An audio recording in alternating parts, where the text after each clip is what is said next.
다니엘서 2장 31절에서 49절까지 양이 많기는 하지만 우리가 한 절씩 차근차근 교독하겠습니다.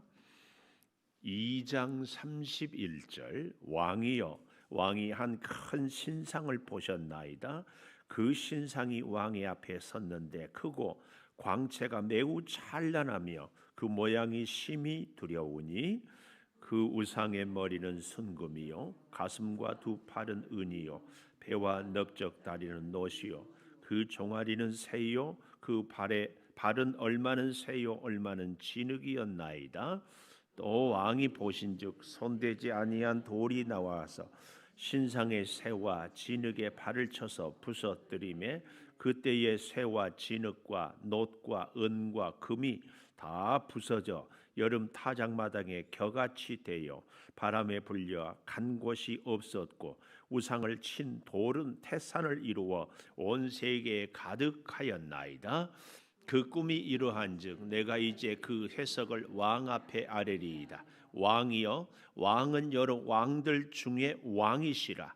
하늘의 하나님이 나라와 권세와 능력과 영광을 왕에게 주셨고 사람들과 들짐승과 공중의 새들 어느 곳에 있는 것을 막론하고 그것들을 왕의 손에 넘기사 다 다스리게 하셨으니 왕은 곧 그 금머리니이다.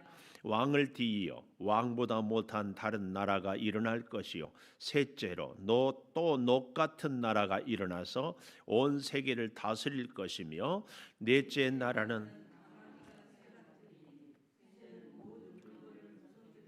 이기는 것이라. 새가 모든 것을 부수는 것 같이 그 나라가 문 나라를 부서뜨리고 찌을 것이며 왕께서 그 발과 발가락이 얼마는 토기장이의 진흙이요 얼마는 쇠인 것을 보셨은즉 그 나라가 나누일 것이며 왕께서 새와 진흙이 섞인 것을 보셨은즉 그 나라가 새 같은 든든함이 있을 것이나 그 발가락이 얼마는 새요 얼마는 진흙인즉 그 나라가 얼마는 든든하고 얼마는 부서질 만한 것이며 왕께서 새와 진흙이 섞인 것을 보셨은즉 그들이 다른 민족과 서로 섞일 것이나 그들이 피차에 합하지 아니함이 새와 진흙이 합하지 않음과 같으리이다.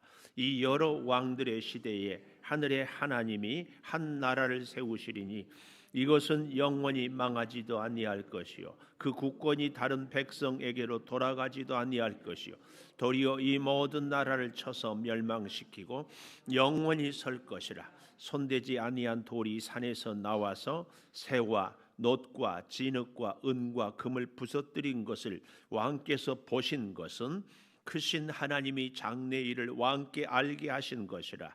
이 꿈은 참되고 이 해석은 확실하니이다 하니 이에 느부갓네살 왕이 엎드려 다니엘에게 절하고 명하여 예물과 향품을 그에게 주게 하니라. 왕이 대답하여 다니엘에게 이르되 너희 하나님은 참으로 모든 신들의 신이시요 모든 왕의 주제시로다. 내가 능히 이 은밀한 것을 나타내었으니 내 하나님은 또 은밀한 것을 나타내시는 이시로다. 왕이 이에 다니엘을 높여 귀한 선물을 많이 주며 그를 세워 바벨론 온 지방을 다스리게 하며 또 바벨론 모든 지혜자의 어른을 삼았으며 같이 봅니다.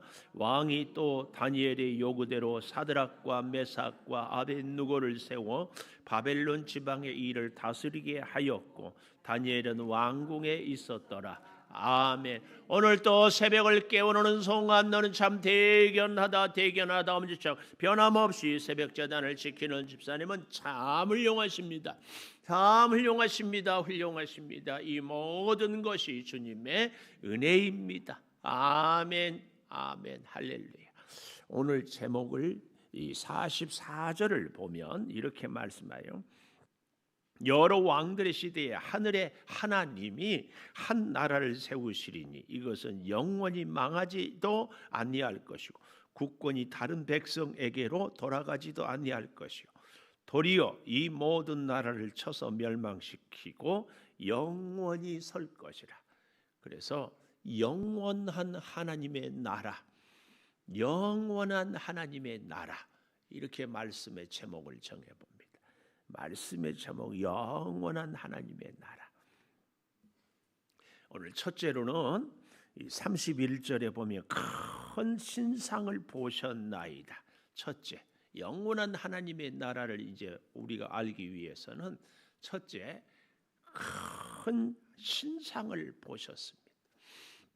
다니엘이 지금 꿈을 해석을 하잖아요. 사실은 이 느부갓네살이 도대체 꿈을 꾸어놓고는 꿈 내용도 말하지 않고 해석하라고 하는데 이건 참 위기인데 놀랍게도 다니엘이 시간을 달라고 해서 하나님께 기도해서 꿈을 이제 하나님이 보여주고 해석을 해주게 되었다 그 말이에요. 근데 제가 여러분 거듭 꿈 얘기가 나올 때마다 꼭 부탁드리는 것은 이 시대에는 우리가 이 창세기에서 계시록까지 하나님이 우리 백성을 향한 하나님의 계시는 다 하셨다. 더 이상 계시는 없다. 가끔 그런데 꿈이 맞을 때가 있어요.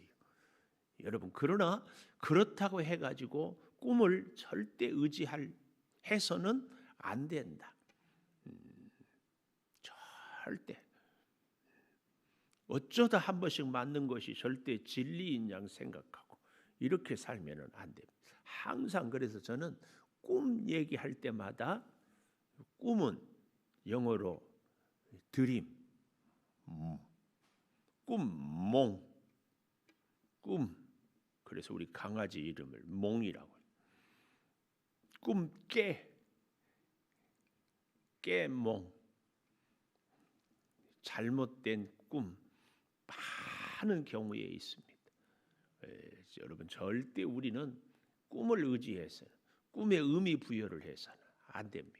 이 시절에만 해도 사실은 성경이 완성이 되지 않았기 때문에 하나님이 구약의 선지자나 예언자들에게 꿈으로도 계시하고 했지 이 시대에 우리에게는 신구약 성경의 예언의 말씀을 완성되게 더 이상도 더 이하도 없습니다. 절대 우리는. 그래서 하나님의 말씀을 가까이 하면 하나님이 우리의 생활에 필요한 모든 문제의 답을 이미 다 주셨어요. 다 주셨어. 그래서 여러분 인생에 어려운 문제가 있을 때는 꼭 말씀 붙잡고 기도하고 말씀 붙잡고.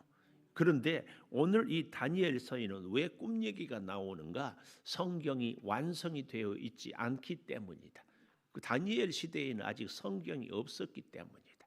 이 사실을 기억하면서 한 큰 신상을 보셨습니다. 그런데 그 신상의 내용이 보십시오. 32절에 머리는 순금, 가슴과 두 팔은 은. 우리 몸을 잘 생각해 보십시오. 머리, 목 위는 순금, 가슴과 두 팔은 은, 배와 넓적 다리는 놋, 종아리는 쇠, 발에 얼마는 쇠요, 얼마는 진흙이다. 이렇게 얘기해요. 이것을 갖고요. 참 또 재밌게 이 세대주의라고 신학에 있어서 이 세대주의 종말론자들이 그러니까 요한계시록 신약의 요한계시록을 갖고 이단이 많이 생겨난다면 구약의 이 다니엘서를 갖고 또 사실은 이단들이 많이 생겨났어요. 대표적인 잘못된 교리 중에 하나가 이 제7일 안식일 교회. 이 사람들은 이 다니엘서를 굉장히 의미 부여를 많이 하고 다니엘서를 자기들 나름대로 해석을 해가지고 여기서 이렇게 하니 우리가 이제 12장까지 있는데 6장까지는 시대의 역사라면 7장부터 12장까지는 환상을 보고 한때, 두때, 반때 뭐 이런 얘기들을 하면서 참으로 이상하게 해석을 하는데 그 이 세대주의 그러니까 우리가 6천년 뭐 이런 얘기를 이제 하기도 하고 그래서 아담으로부터 아브라함까지 2000년 또 아브라함으로부터 예수님까지 2000년 또 예수님부터 다시 오실 때 재림까지 2000년 뭐 그렇게 했는데 지금 오늘 우리가 2020년이잖아요. 이렇게 자꾸 세대주의로 의미 부여하고 해석한 사람들을 자꾸 이 세대를 통해서 이런 게. 그런데 이제 그런 사람들이 이 본문을 어떻게 해석하는가 한번 들어보십시오. 여기 순금은 바벨론 제국, 두 번째 가슴과 두 팔은 은이요, 이런데 이제 해석을 하고 있잖아요. 저 뒤에 우리가 한번 가 보십시다. 38절에 보면 사람들과 들짐승과 공중의 새들 어느 곳에 있는 것을 막론하고 그것들을 왕의 손에 넘기사 다 다스리게 하셨으니 왕은 곧 그 금머리니이다. 금머리. 37절에 보십시오. 왕이요, 왕은 여러 왕들 중에 왕이시라. king of king, 왕 중에 왕. 왕.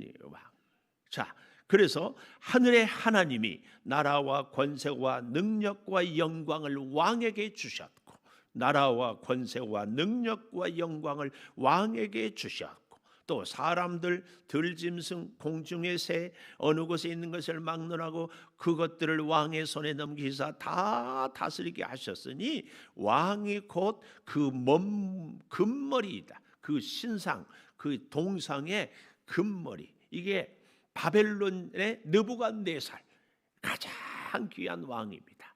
자, 그런데 그 뒤 이어 39절, 왕보다 못한 다른 나라가 일어날 것이요, 쉽게 간단히 한 줄로 셋째로 논나라가 일어나고, 또 40절에 넷째 나라는 강하기가 새 같으리니 새는 모든 물건을 부서뜨리고 이기는 것이라. 새가 모든 것을 부수는 것 같이 그 나라가 문나라를 부서뜨리고 찌울 것이며, 왕께서 그 발가락이 얼마나 토기장이의 진흙이요 얼마나 새인 것을 보셨은즉 그 나라가 나누일 것이며, 새와 진흙이 섞인 것을 보셨은즉 그 나라가 새같이 든든함이 있을 것이나, 발가락이 얼마나 새요 얼마나 진흙인즉 얼마나 든든하고 얼마나 부서지고, 새와 진흙이 섞인 것을 보셨은즉 다른 민족과 섞일 것이나 그들이 피차에 합하지 아니함이 새와 진흙이 합하지 않음과 같으리이다. 자, 이 본문을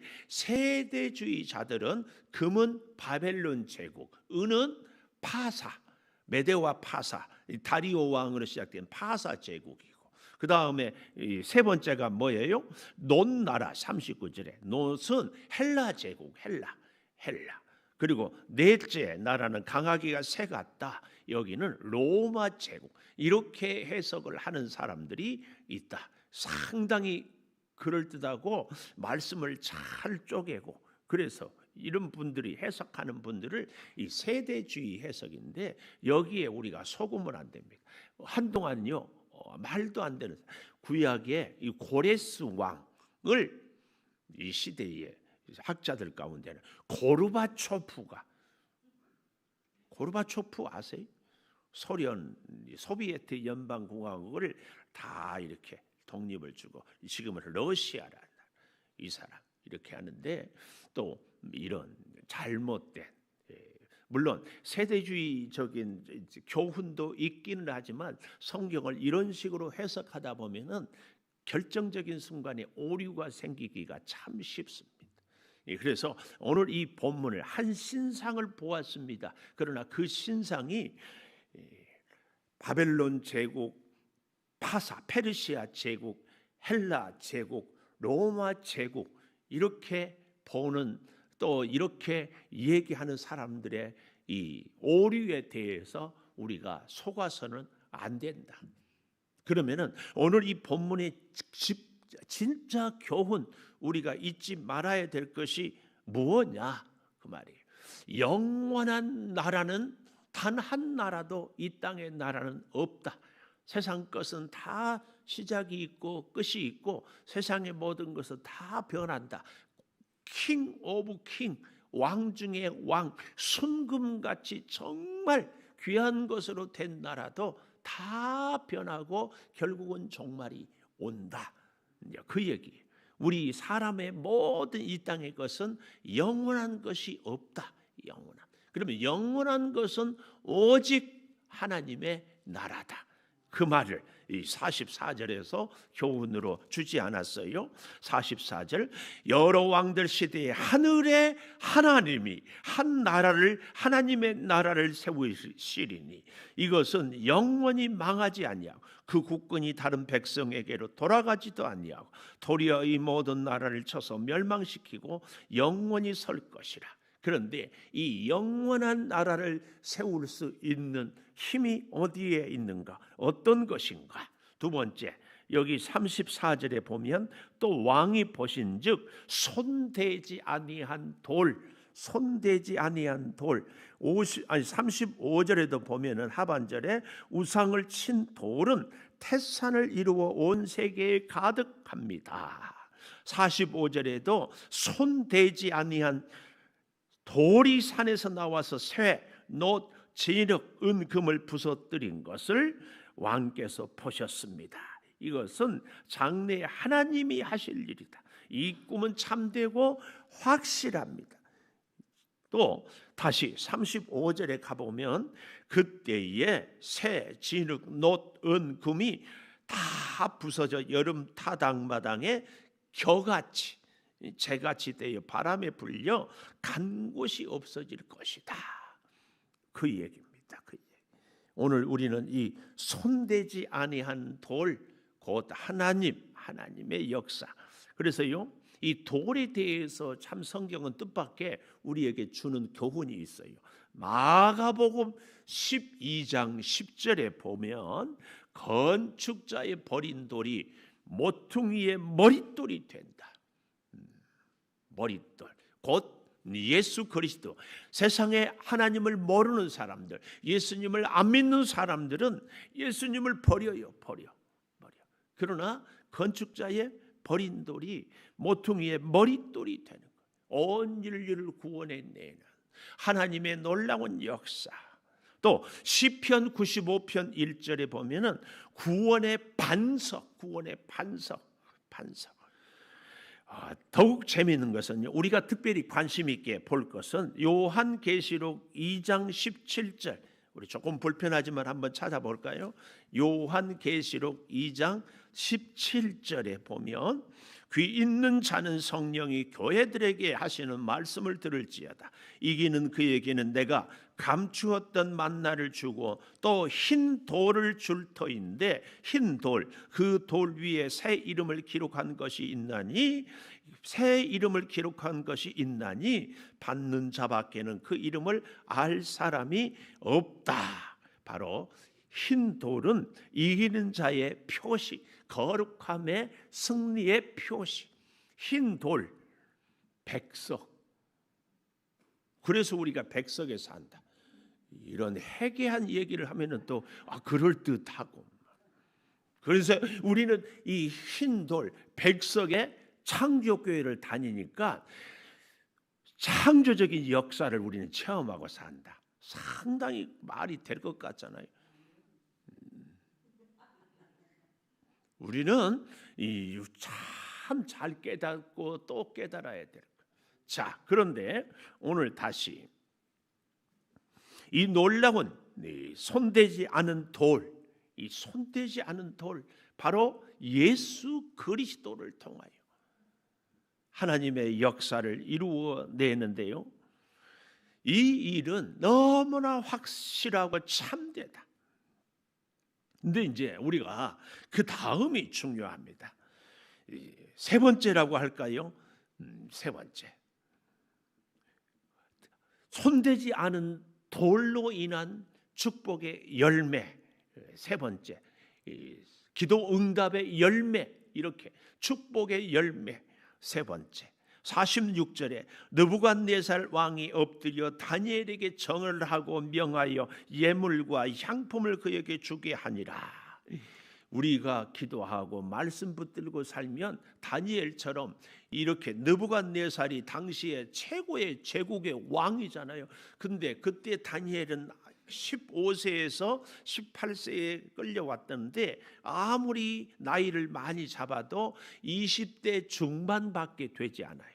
이때 근데 20대 중반의 다니엘에게 바벨론 제국의 대왕, 왕 중의 왕 느부갓네살이 엎드렸다. 우리가 정말로 하나님의 말씀을 다 붙잡고 손대지 아니하는 돌 예수 그리스도를 의지하고 살아가면 세상의 많은 사람들이 우리 앞에 엎드려 절하게 될 것이다. 이것이 하나님의 기도의 역사요 응답이다. 이렇게 생각을 하고 이것이 진리인 양 생각을 하고 살아가면은 우리가 실수한다. 이 다니엘서를 보면 이제 우리가 잘 아는 것이 뭐예요? 다니엘의 세 친구들이 풀무불에 들어갔죠. 다니엘이 사자굴에 들어가죠. 이런 것들을 우리가 그러면 어떻게 해석해? 그러므로 여러분, 우리가 하나님 말씀을 붙잡고 손대지 아니한 돌 예수 그리스도를 붙잡고 의지하고 살아가는 사람은 우리의 환경이 어떠하든지 우리의 인생에 어떤 문제가 있든지 진짜 기도의 응답은 뭐냐? 하나님 꼭 붙잡고 살아가는 것. 세상은 변해도 환경은 달라져도 나는 흔들림 없이 하나님 붙잡고 살아가는 것. 이것이 바로 우리에게 있어서 진짜 기도의 응답입니다. 여러분, 느부갓네살이 다니엘에게 엎드렸다.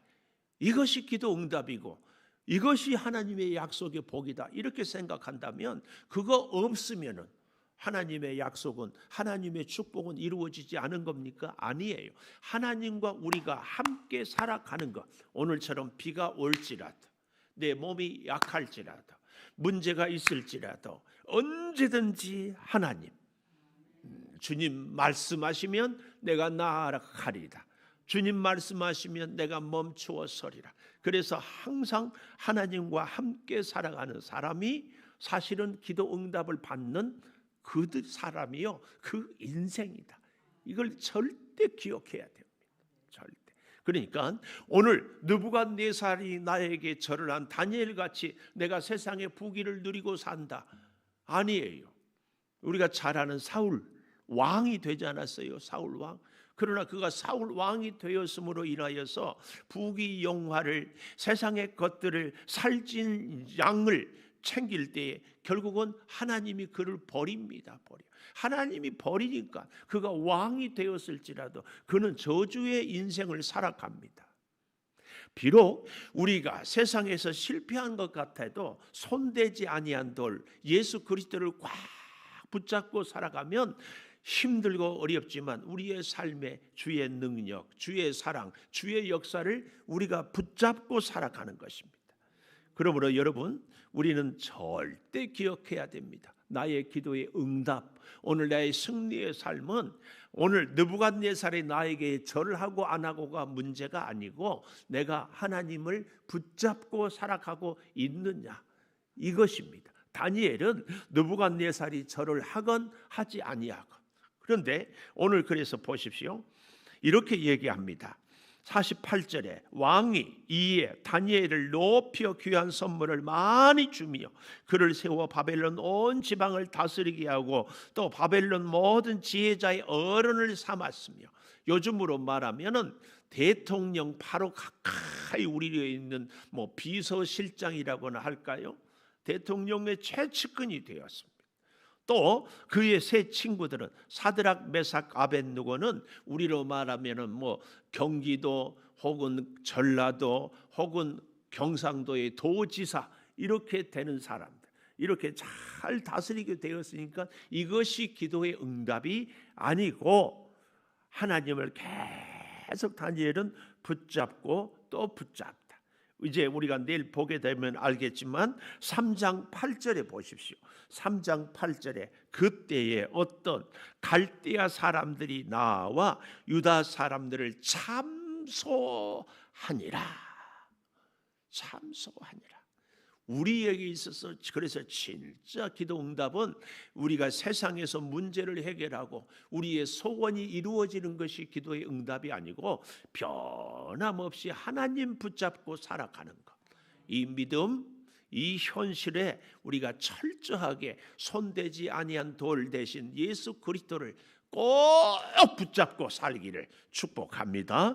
기도하겠습니다. 아버지 하나님, 말할 수 없는 문제, 알 수 없는 문제, 이해할 수 없는 문제, 단 느부갓네살이 꿈을 꾸고 얘기도 하지 아니하는데 정말 절체절명의 위기의 순간에 하나님 앞에 엎드려 기도함으로 하나님이 꿈을 보여주고 해석합니다.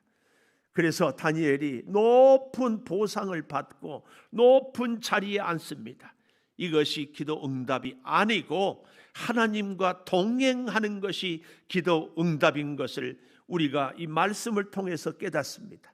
손대지 아니한 돌 대신 우리 예수 그리스도, 구원의 반석이신 예수 그리스도, 모퉁이의 머릿돌이 대신 예수 그리스도의 그 은혜와 그 역사와 능력을 늘 덧입게 하여 주시옵소서.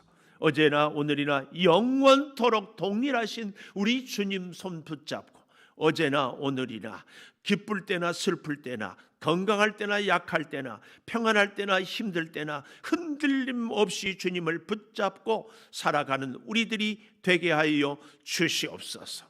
오늘 이제 지역을 섬기는 빨래방의 사역에 은혜를 주시고 사랑하는 성도들, 비가 오지만 직장에 출근하고 사업을 경영할 때에 변치 않는 주님을 붙잡고 살아가게 하여 주셔서 일이 평안하고 잘 되는 것도 하나님의 은혜요, 힘들고 어려운 가운데 있을 때도 하나님의 깊은 교훈이 있음을 깨닫고 흔들림 없이 주와 동행하게 하여 주시옵소서.